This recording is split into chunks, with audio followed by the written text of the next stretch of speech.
오늘 이야기는 날 때부터 맹인되었던 사람을 예수님께서 고쳐주셔요. 언제 고쳐주시죠? 안식일 날 고쳐주십니다. 안식일 날 고쳐주십니다. 그렇다면 여러분, 맹인되었던 사람이, 날 때부터 맹인되었던 사람이 눈을 보게 되었어요. 그러면 여러분, 일반적으로 반응이 어떻게 나와야 되죠? 첫 번째, 놀라야 되고 그 다음에 기뻐해야 되죠. 아니, 보지 못하는 사람이 보았어요.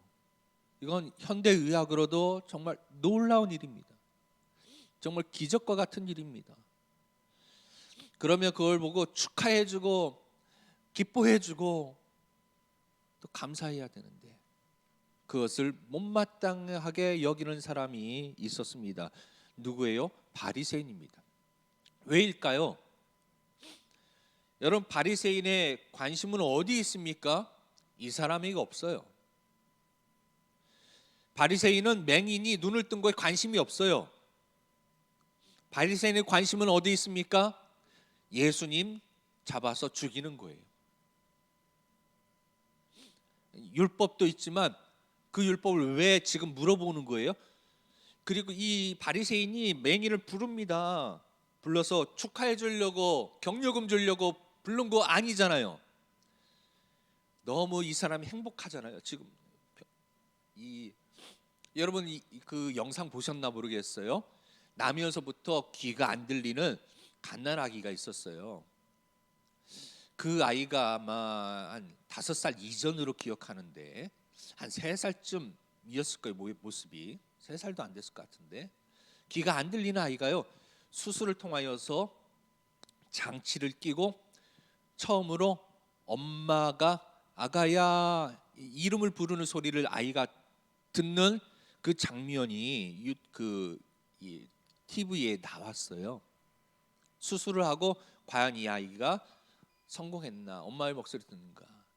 그런데 세상이 고요하다가 한 번도 듣지 못했으니까, 소리라는 것을 느끼지 못했다가 수술을 하고 엄마가 자기를 부르자 아기가 너무 기뻐하는 거예요. 깜짝 놀라는 거예요. 정말 신비로운 우주를 본 것처럼 그런 표정으로 그 공간에 있는 사람들을 모두 다 감동하게 했어요. 맹인이 눈을 떴습니다. 이 사람은 1살도 2살도 2년도 아니고요, 지금 보았을 때에는 적어도 20살 이상은 된 것 같아요. 그가 15년 이상 20년 정도의 그가 보지 못하고 어둠 속에 있다가 빛을 보았어요. 자기의 부모가 어떤 모습인지 보았어요. 세상이 얼마나, 하늘이 얼마나 아름답고 나무가 얼마나 푸르고 세상이 얼마나 아름다운지를 눈으로 보게 되었어요. 너무나 이 사람은 지금 천국에 있는 것처럼 느껴집니다. 새로운 세상에 살고 있습니다. 그런데 이 사람을 축하해 주려고 부른 게 아니라 찬물을 끼얹으려고 부른 것이죠. 뭡니까? 자신을 눈뜨게 하고 보게 하고 어둠의 세상에서 빛의 세상으로, 그리고 무시당하던 그런 이 삶에서 사람들이 궁금해하는 삶으로, 놀라운 기적을 경험한 사람으로 완전히 그의 삶은 바뀌었습니다. 거기에 찬물을 넣어요. 부어요. 어떻게 해요? 자신을 눈뜨게 하는 이 예수님을 바리새인이 잡아서 죽이려고 하는 것입니다. 자신의 어떤 생명의 은인과 같은 사람을 죽이려고 하는 것이죠. 근데 그것을 느끼는 것이에요. 이건 위험하겠다라는 걸 느끼게 되는 것이에요. 자, 이런 배경이 있습니다. 바리새인들은 꼬투리를 잡아서 안식일이라는 꼬투리를 잡고 싶은 거예요. 그가 눈을 떴든지 그가 새로운 삶을 살았든지 그가 정말 기쁘든지 말든지 상관없습니다. 이 바리새인의 관심은 예수님을 잡으려고 하는데 꼬투리가 잡힌 거예요. 왜요? 안식일 날 고쳤다라는 게 소문이 다 난 겁니다. 나면서부터 눈먼 자가 고침을 받았대. 근데 예수님이 고쳤대. 그런데 안식일 날 고쳤대. 이 안식일에 꽂힌 겁니다, 바리새인들이. 여러분, 예수님의 관점과 바리새인의 관점, 예수님의 관점과 우리의 관점, 예수님의 관점과 세상의 관점은 달라요. 바리새인의 관점은 뭡니까? 율법, 안식일이라는 율법에 그들은 꽉 붙들려 있습니다. 사람이 살든 죽든 눈을 뜨든 그 사람의 새로운 삶을 살든 그 사람이 절망적이었다가 희망적인 삶을 삶을 살든 전혀 관심이 없어요. 이들은 오직 율법, 안식일이라는 율법을 지키는 거예요. 거기에는 생명이 없습니다. 생명이 끼어 들어갈 틈이 없어요. 사람들에게 소망을 주려고 소망이 없어요. 율법은 사람을 살리지 못합니다. 그러나 우리 예수님은 율법의 완성을 위해서 오셨다고 말씀하셨고, 예수님은 사람을 살리러 오셨다는 것입니다. 그럼 여러분 잘 보십시오. 이 당시에 누가 더 존중받고 누가 더 권력이 셌고 누가 더 입김이 더 있었습니까? 누구의 편에 서야 더 출세의 길이 열립니까? 바리새인 편에 잘 보여야 인생이 편안해지는 것이에요.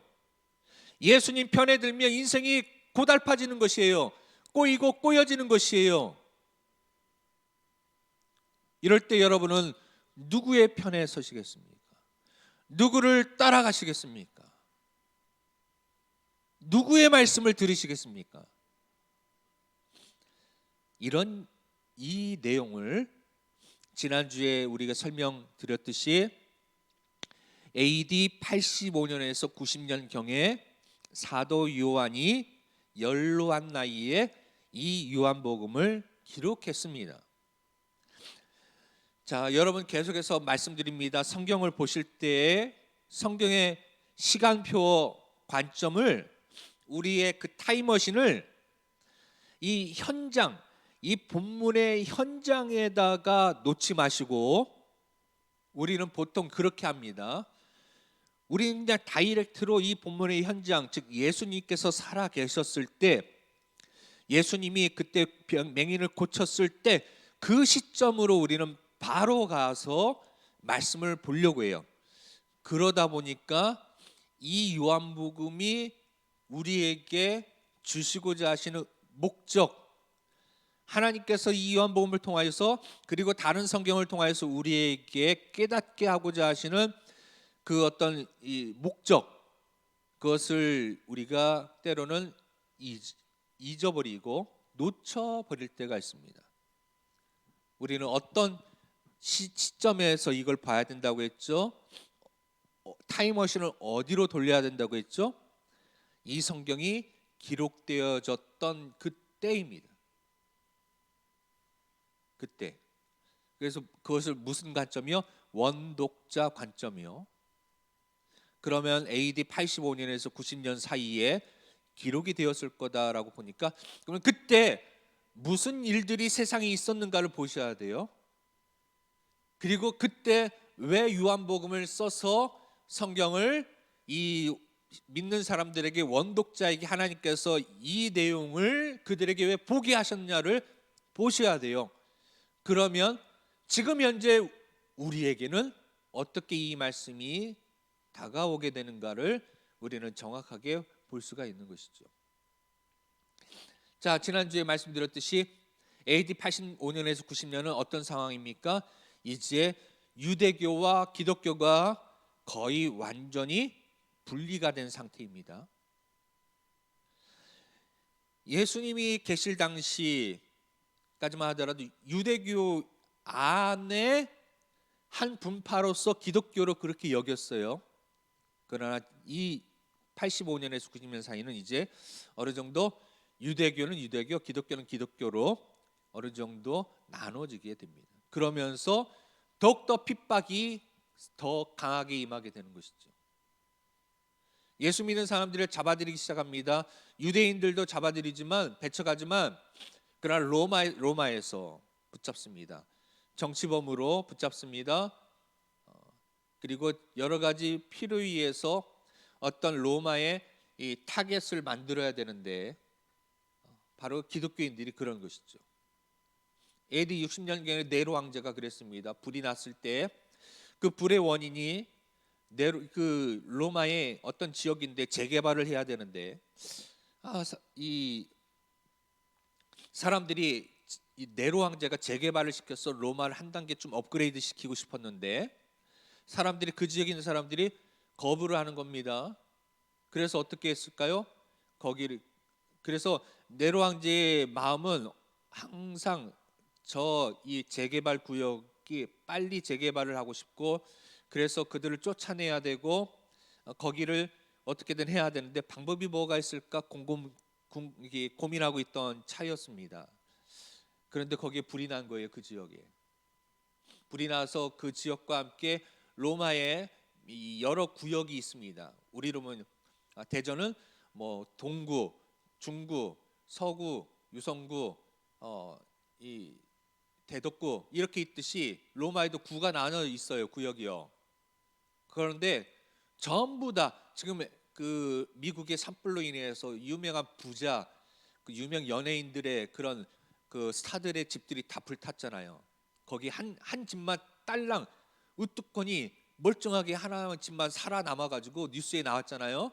그것처럼 다 불타 그 다 피해를 조금 다 입었는데 유독 기독교인들이 사는 동네 아까 말씀드렸죠. 핍박이 있기 때문에 기독교인들만 따로 밀집해서 살고 있었습니다. 섞여 살 수가 없었어요. 핍박이 심하다 보니까 기독교인들만 살고 있는 그래야 서로 살기 좋거든요. 기독교인들을 좀 안 좋게 보는 사람들 사이에 들어가서 살아야 좋은 일이 없잖아요. 다 그래요. 세상이 딱 보면 다 그렇습니다. 그런 종교적이거나 정치적이거나 그런 이 색깔이 다르면 그 사람들끼리 모여 살게 돼 있어요. 기독교인들이 사는 동네가 있었어요. 로마에. 그런데 신기하게도 기독교인들만 사는 동네가 피해를 입지 않았어요. 하나님이 보호하사 그 땅을 그 지역을 지켜주신 거죠. 그런데 그 불의 원인을 사람들이 네로 황제가 저길 그렇지 않아도 저 동네를 재개발하고 싶었는데 사람들이 반대하던 차에 네로 황제가 불을 질러 가지고 저기를 재개발 황폐화시킨 다음에 재개발하려고 네로 황제가 불을 붙였다라는 그런 정치적인 그런 소문들이 퍼지기 시작합니다. 그 소문은 결국 어떻게 돼요? 네로에까지 들어가게 되어지죠. 위기에 처했습니다. 민심이 네로 황제가 불을 질러 이렇게 다 폐허가 됐다. 우리 집이 다 불타 없어졌다. 한두 사람이 아니고 로마의 거의 대부분의 지역이 피해를 입었다. 대형 사건이죠. 그런데 네로 황제가 이 위기를 모면하려고 보다 보니까 아니 기독교인들만 사는 곳은 불에 안 탔네요. 그래서 이것을 역전을 참 희한한 게요. 말을 살짝만 바꾸니까 상황이 바뀌는 것이죠. 여봐라, 여보시오. 만약에 그렇게 하려면 내가 거기만 태우지 왜 다른 지역까지 탔겠어? 보십시오. 기독교인들이 사는 지역만 안 탄 거 보니까 기독교인들이 우리가 그들을 핍박한다고 우리를 적대시해서 우리를 핍박하는 로마에 있는 전 지역을 그들 지역만 빼놓고 다 불질러 버린 거 아니겠소? 그러니까 기독교인들이 사는 지역만 안 타고 나머지 핍박하고 박해하고 반대하는 기독교인들 마음에 미워하는 그런 땅들은 다 불탄 거 아니겠소? 그러니 기독교인이 범인이요라고 화살을 이 시민들의 분노의 화살을 그쪽으로 싹 돌려버렸는데 사람들이 그 말에 속아 넘어간 것이죠. 그래서 기독교인들은 그때부터 더 강력한 핍박과 그리고 사람들의 미움과 정치적인 핍박을 받기 시작합니다. 사회생활을 할 수 없게 되어집니다. 그런 이제 기독교의 핍박이 60년 후반부터 쭉 있으면서 지금 85년, 90년까지 20년이 쭉 흘러온 거예요. 그때 사람들의 기독교인에 대한 부정적인 시선들 여전히 존재하고 있습니다. 그때 이 말씀을 하고 있는 것이에요. 그런 때에 기독교인들이 이 말씀을 읽으면서 어떤 믿음의 도전을 받았을까라고 하는 관점이 중요하다는 것이에요. 지금 우리는 어떻습니까? 이 나라가 여러분 기독교에 의해서 많이 그 미국의 선교사님들이 와서 학교를 세우고 병원을 세우면서 이 나라가 많이 계몽이 되어지고 도움을 많이 받았습니다. 선교사님들이 와서 가르치고 그들을 미국에 유학 가는 많은 사람들은 선교사님 통해서 유학을 가게 되었어요. 그들이 거기에서 새로운 그런 연구를 하고 공부를 하고 고국에 돌아와서 대한민국을 발전시키고 또 6.25의 그런 이 아픈 전쟁이 있은 후에 이 나라를 다시 세울 때 미국에서 인정하는 미국에서 독립운동을 펼치면서 했던 이승만 대통령이 기독교적인 가치관을 통해서 이 대한민국의 살 길은 바로 하나님 믿는 것이다 라고 하는 가치관을 통해서 미국이 어떻게 저렇게 그 세계 제1의 강대국이 될 수 있을까? 미국이 강대국이 된 원인을 리스트를 쭉 만들면서 거기에 제일 위에 뭡니까? 미국은 하나님 믿는 나라더라. 미국은 이런 나라더라. 미국은 이런 교육을 하더라. 미국은 이렇게 국가 발전 계획을 하더라. 미국의 정치는 어떻더라. 이런 교육은 어떻더라라는 것을 다 리스트를 짜면서 사실 이승만은 천재거든요. 그러니까 미국의 대학교 박사학위까지 받았고 미국 안에서는 굉장히 존중받는 학자이기도 했습니다. 그리고 유명한 또 학교를 조기 졸업할 정도로 굉장히 뛰어난 인지였고 미국의 정치인들도 많이 그래서 미국이 도와준 거예요. 메가더 장군도 그 이승만 대통령과 친분이 있었기 때문에 그 어려운 인천 상륙작전에 투입될 때 아무도 거기에 대해서 이건 무모한 것이다. 왜냐하면 상륙작전을 성공할 확률은요 10%도 되지 않습니다. 이거는 정말 10% 되지 않기 때문에 정말 기적이 아니면 성공할 수 없는 작전이에요. 그래서 많은 장군들이 그거는 그 전멸당하기 쉽습니다. 그거는 그냥 가서 죽는 거나 마찬가지 반대할 때에 이승만 대통령 친분이 있었던 메가더 장군이 이승만 대통령이 메가더 장군에게 간절하게 요청을 해서 그가 그것을 승낙하고 그렇게 했던 것이지요. 그래서 이 이승만 대통령과 메가더 장군의 사진도 있고요. 그리고 미국의 이 정치계를 흔들고 있었던 많은 고위층 인사들과 이승만 대통령이 이미 우리나라 건국하기 이전에 많은 외교 그런 친분들이 있었기 때문에 이런 도움을 요청할 수 있었던 것이에요.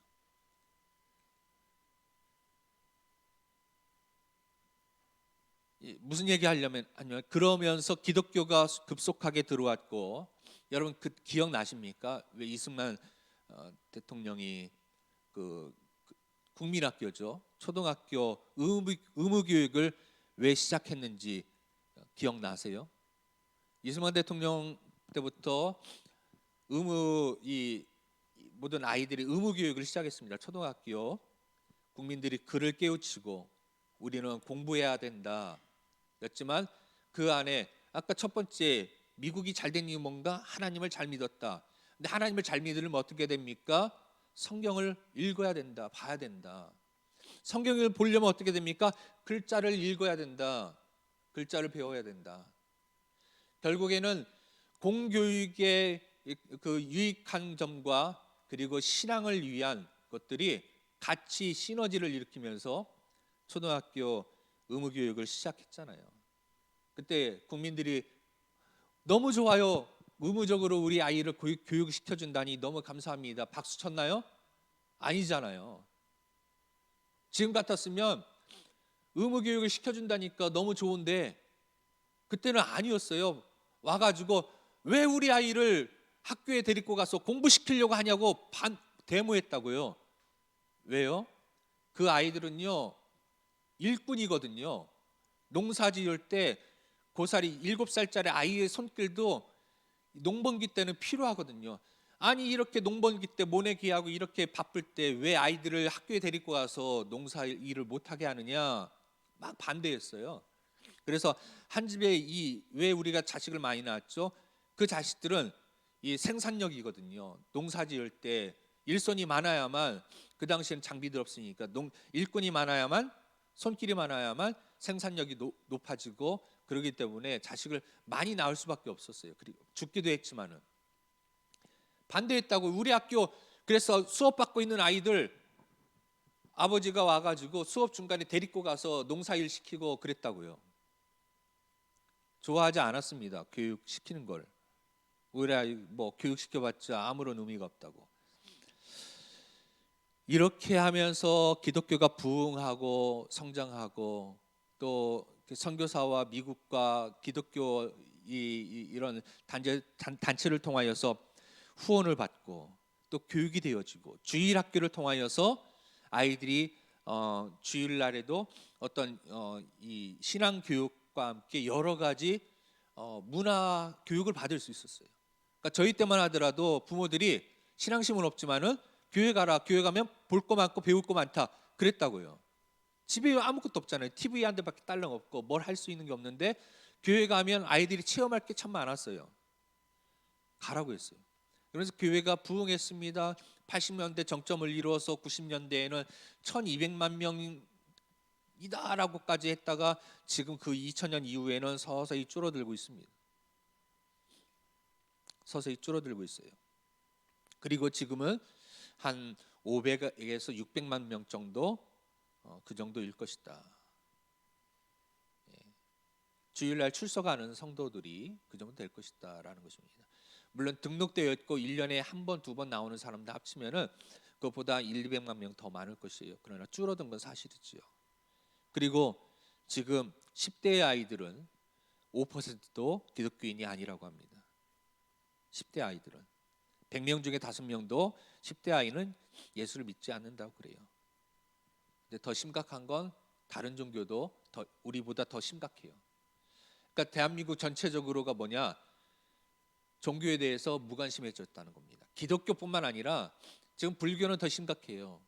불교는 우리 기독교보다 더 절망적입니다. 캐톨릭도 개신교보다 더 절망적이에요. 아이들이 없어요. 우리도 없다고 참 걱정이지만 다른 종교는 더 그렇습니다.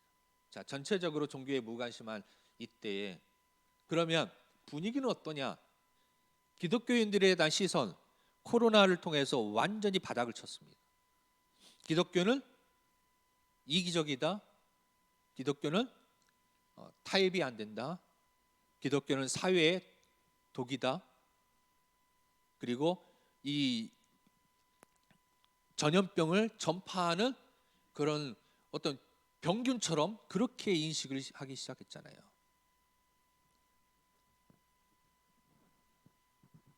기독교인이라고 하면은 뭐 데이트도 하지 않고 만나지도 않겠다. 나는 기독교인하고는 안 만나겠다. 뭐 이런 이야기들이 많이 나옵니다. 그런 오늘 요한복음 이 말씀 읽었던 원독자와는 조금 다르지만 우리도 강도는 다르지만 그런 분위기 아닙니까? 기독교인이라면 왠지 어떤 불이익을 당할 만한 그런 사회적인 분위기. 이것을 읽었던 원독자들 어떤 마음이었을까요? 지금 우리가 읽으면서 그러면 어떤 마음을 우리가 교훈으로 받아야 될까요? 자, 이 말씀에 여러 가지가 이유가 있지만 핵심적인 것들을 좀 보게 되어지면 여러분, 자 9장 17절 말씀에 보면 뭐라고 나옵니까? 17절 보십시오. 이에 맹인되었던 자에게 다시 묻되 그 사람이 내 눈을 뜨게 하였으니 맹인되었던 사람을 불러가지고 묻습니다. 그러자 뭐라고 대답합니까? 선지자니이다라고 대답합니다. 17절에 대답하되 선지자입니다 라고 했습니다. 자, 그 다음에 24절 보십시오. 24절 이에 그들이 맹인이었던 두 사람을 두 번째 또 부릅니다. 불러서 말합니다. 묻습니다. 너는 하나님께 영광을 돌리라. 우리는 그 사람이 죄인인 줄 아노라. 여러분 17절에는 맹인은 이 사람의 선지자입니다 라고 얘기했지만 24절에 바리새인들은 예수님을 죄인이라고 얘기합니다. 자, 그런데 21절 보십시오. 21절 그러나 지금 어떻게 해서 보는지 또는 누가 그 눈을 뜨게 하였는지 우리는 알지 못하였나이다. 그에게 물어보소서. 보소서. 그가 장성하였으니 자기 일을 말하리이다. 그가 장성하였으니 자기 일을 말하리이다. 예수께서 말씀하실 것이다 라고 얘기합니다. 23절 보십시오. 이러므로 그 부모가 말하기를 그가 장성하였으니 그에게 물어보소서 하였더라. 장성하였으니 그가 장성하였으니 그에게 물어보소서. 예. 맹인에게 물어보라는 것이죠. 예. 자, 여러분 제가 말씀드리는 게 지금 정리가 안 될 것 같은데, 자, 지난번 성경 공부할 때 배웠던 카이아즘이 여기 나오고 있어요. 맹인 되었던 사람을 불러가지고 묻습니다. 17절에 그리고 24절에 또 맹인 되었던 사람을 불러가지고 또 얘기합니다. 그런데 21절에 그가 장성하였으니 자기 일을 말하리이다 했어요. 그런데 또 23절에 그가 장성하였으니 그에게 물어보소서라고 했습니다. 그러면 몇 절이 사이에 하나 남아요? 22절이 남아요. 22절 말씀 같이 읽어봅시다. 시작. 그 부모가 이렇게 말한 것은 이미 유대인들이 누구든지 예수를 그리스도로 시인하는 자는 출교하기로 결정하였으므로 그들을 무서워함이로라입니다. 22절이 여기에서 이 독자들에게 주고자 하는 중심 메시지가 되는 거예요. 히브리인들의 글쓰기 방식은 중갈시라고 말씀드렸죠. 지금은 헬레니즘적인 사고방식에서 교육이 이루어져요. 두갈식과 미갈식으로. 그래서 논설문이나 뭐든지 쓰면은 두갈식, 미갈식 둘 중에 하나입니다. 그러나 글쓰기 양식에는 미갈식, 두갈식과 미갈식이 있고 중갈식도 있어요. 근데 중갈식은 일반 서적에서는 발견하기 어렵습니다. 어디에서 발견할 수 있어요? 유대인들의 글에서 발견할 수 있습니다. 그래서 유대인들이 쓴 글들은, 그리고 성경, 특별히 성경은 그 중심을 어디서 찾아야 돼요? 앞과 뒤가 아니라 중간에서, 이처럼 A, B, C, B A 있을 때 그 가운데 C에서 찾는 것이 중심 내용이 됩니다. 그러면 오늘 9장의 중심 내용, 핵심 메시지는 뭡니까?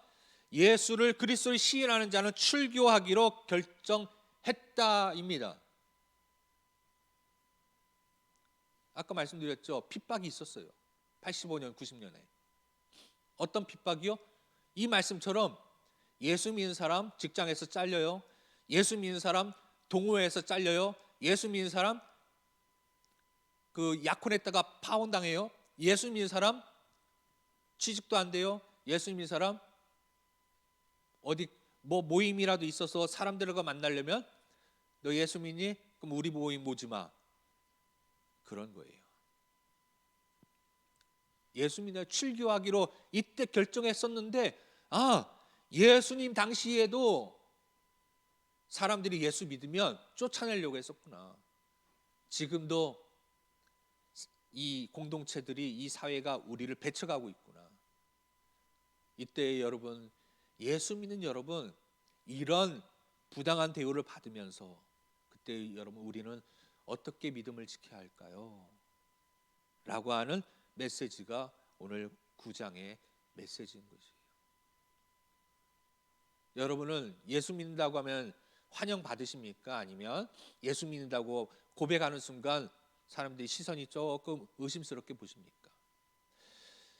다시 좀 더 직접적으로 물어봅니다. 여러분, 모임에 가서 나는 예수 믿는 사람이에요라고 자신 있게 두려움 없이 떨림 없이 나는 한빛교회 다녀라고 여러분 자신 있게 얘기하십니까? 아니면 웬만하면 교회 얘기 하지 않으려고 숨기고 계십니까? 대부분의 요즘 사람들이요, 교회 다녀요라는 얘기를 물어볼 때까지는 안 해요. 물어봐도 입 다물어요. 그렇지 않습니까?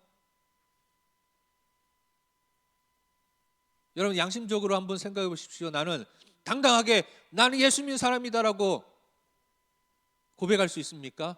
그런 시대입니까? 그런 시대가 아니잖아요. 웬만하면 교회 다니는 거 숨기려고 하잖아요. 예수님은 우리에게 도전하시는 겁니다. 너가 예수 믿는다는 것 때문에 출교당하고 사회에서 쫓겨나는 상황인데 너 그럼에도 불구하고 나를 따를 수 있느냐? 그런 고난과 핍박 속에서도 끝까지 천국 소망 가지고 믿음 가지고 나를 따를 수 있느냐? 근데 거기에 뭐가 있습니까? 맹인이 눈을 뜬 것처럼 예수 믿으면, 예수님이 손길이 닿으면 맹인이 눈을 뜬 것처럼 우리에게는 어둠에서 빛이 있고 절망에서 소망이 있고, 그리고 이 맹인은요 지옥과 같은 삶에서 천국의 삶을 맛보게 된 것이고요, 옮겨졌고요. 그리고 여러분 1절에서 나왔지만 맹인은 사람들이 뭐라고 봤습니까? 맹인은 죄 때문에 맹인이 됐다고 사람들이 인식했어요. 하나님께 이 죄 때문에 맹인이 천벌을 받아가지고 하나님께 벌을 받아가지고 맹인이 되었다라고 그 사람들이 그렇게 봤습니다. 그래서 맹인을 볼 때마다 저 사람 무슨 죄를 졌길 때문에 죄를 져서 맹인이 되었을까? 그래서 여기 물어보잖아요. 저 사람이 맹인이 된 것은 저 사람의 죄입니까? 아니면 부모의 죄입니까? 라고 묻잖아요. 그런데 여러분 이 맹인은요 지금 눈을 떴어요. 뭡니까? 죄인이었던 이 맹인이 이제는 죄인이 아닌 사람이 된 것이에요. 너희가 이 핍박 속에서도 나를 따를 수 있느냐?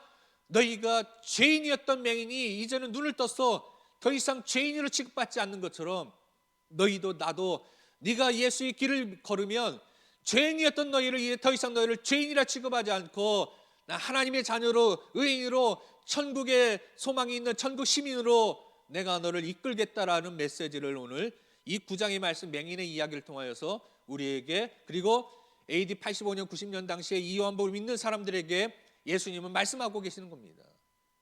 핍박이 있더라도 천국의 소망을 가지고 너는 이 믿음 지켜라 라고 하시는 것이죠. 이 한 주간도 여러분 어떤 어려움이 어떤 배척이 예수 믿는 것 때문에 우리가 당할지 모릅니다. 그럴지라도 예수님 붙잡고, 예수님이 우리를 맹인을 눈뜨게 하신 것처럼 예수님께서 우리를 고쳐주시지 않으셨습니까? 우리에게 희망을 주시지 않으셨습니까? 예수님이 우리에게 소망을 주시고 사랑을 주시지 않으셨습니까? 그 예수님 끝까지 붙잡고 승리하시는 저와 여러분 되시기를 주님의 이름으로 축복합니다.